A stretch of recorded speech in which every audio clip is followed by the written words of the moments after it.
Viral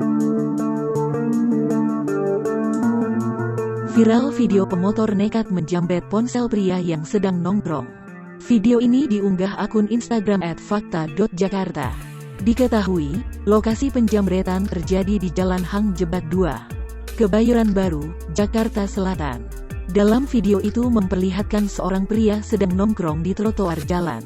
Ia terlihat asyik memainkan ponselnya di pinggir jalan. Tanpa sadar ternyata pria ini sudah dipantau oleh pemotor. Melihat pria itu sedang lengah, pemotor tersebut langsung memutar arah.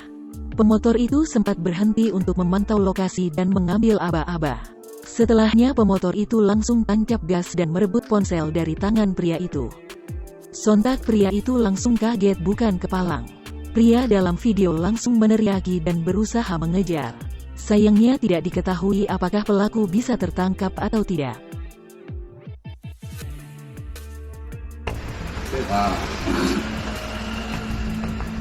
Verifikasi WhatsApp aja ya, lu masukin di HP lu dulu. Oh lihat tuh, Oh iya, tuh. Ya. Oh iya, fokus lagi. Tapi tadi nggak kekejar ya? Ya udah ya. Itu siapa mau kejar juga bingung.